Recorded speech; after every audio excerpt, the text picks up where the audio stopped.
2024 दुनिया भर में चुनावों का साल है और भारत का चुनाव शायद सबसे बड़ा चुनाव है। और यहाँ पर भी अंदेशा ये था कि कहीं आर्टिफिशियल इंटेलिजेंस या फेक न्यूज के जरिए चुनाव प्रभावित करने की कोशिश ना की जाए। अब ये खबर आई है कि ऐसी एक कोशिश जरूर हुई भारत के चुनावों को प्रभावित करने के लिए।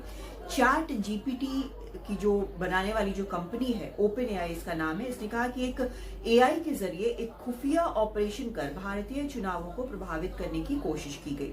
क्या था ये पूरा मामला? असल में इस कैंपेन का नाम जो था वो था जीरो जेनो।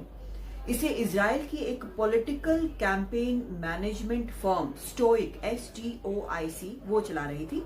इसने पहले गाजा पर भी कुछ कंटेंट डाला था, लेकिन मई से इसने भारत के बारे में कंटेंट डालना शुरू किया था। ये क्या कंटेंट्स होते थे? असल में ये कमेंट्स होते थे जो सत्ताधारी बीजेपी के खिलाफ होते थे, उसकी आलोचना कर रहे होते थे और विपक्ष कांग्रेस के पक्ष में उनकी तारीफ करते हुए होते थे। ओपन एआई के मुताबिक मई में ही उन्होंने ऐसे कुछ कंटेंट पकड़े और 24 घंटे के अंदर उस पर रोक लगाई। लेकिन अब इजराइल से चल रहे ऐसे कई अकाउंट्स पर उन्होंने प्रतिबंध लगाया है जो कि कंटेंट बना रहे थे, उसको एडिट कर रहे थे कंटेंट को, और कोशिश ये थी कि आर्टिफिशियल इंटेलिजेंस के जरिए, इन सब के जरिए वो चुनाव को प्रभावित करें। और ये जो इन्फ्लुएंस ऑपरेशन था वो कहीं सिर्फ एक प्लेटफॉर्म पर नहीं बल्कि एक्स पर, फेसबुक पर, इंस्टाग्राम पर, वेबसाइट पर, यूट्यूब पर, हर जगह था। इस खुफिया ऑपरेशन के जरिए जिन दर्शकों को प्रभावित करने की कोशिश की जा रही थी वो कनाडा, अमेरिका और इजराइल में बैठे दर्शक थे। और यहाँ पर इस्तेमाल जो लैंग्वेजेस हो रहे थे वो इंग्लिश और हिब्रू थे। लेकिन मई में जब भारत को टारगेट करना शुरू किया गया और भारत के ऑडियंस को टारगेट किया गया तो अंग्रेजी का इस्तेमाल हुआ था। हालांकि इससे ज्यादा जानकारी ओपन एआई ने नहीं दी है, लेकिन इस तरह की कोशिशें चुनावों में लगातार होती हैं। भारत में भी नहीं, बाकी देशों में भी होती हैं और इसके लिए देश बहुत सजग भी होते हैं। तो ये एक फैक्टर है जहां पर आर्टिफिशियल इंटेलिजेंस का इस्तेमाल या फिर डीप फेक वगैरह का इस्तेमाल जो होता है चुनावों को प्रभावित करने के लिए होता है। देश इससे सजग रहते हैं, सावधान रहते हैं।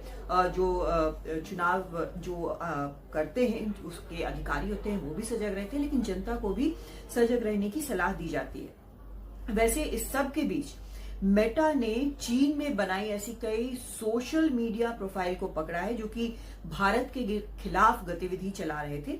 इनका टारगेट दुनिया भर में फैला हुआ जो सिख समुदाय है वो था और ये तस्वीरों के एआई से जनरेट किए गए तस्वीरों के जरिए सिखों के विरोध प्रदर्शन को हवा दे रहे थे। और खासकर इनका एक ऑपरेशन के था जिनके जरिए ये न्यूजीलैंड और ऑस्ट्रेलिया में ज्यादा ध्यान दे रहे थे। खबरें, इवेंट, इन सब को ये एआई से बनाई तस्वीरों के जरिए प्रभावित करने की कोशिश कर रहे थे। कुल मिलाकर 37 फेसबुक अकाउंट, 13 पेज, 5 ग्रुप और 9 इंस्टाग्राम अकाउंट थे। और इनके जरिए चीन से चलाए जा रहे ये अकाउंट्स जो थे वो सिखों को इस तरह से प्रभावित करने की कोशिश कर रहे थे, दुनिया भर के सिखों को जहां भी वो बसे हो। तो कई तरह से जो भारत विरोधी गतिविधि हो या फिर चुनाव को प्रभावित करने की कोशिश हो, इस तरह के प्लेटफॉर्म से हो सकती है। जरूरी ये है कि जो इन प्लेटफॉर्म्स पर हैं वो भी इन सब मामलों में बेहद सजग रहें। दिल्ली से कादम्बिनी शर्मा, NDTV इंडिया।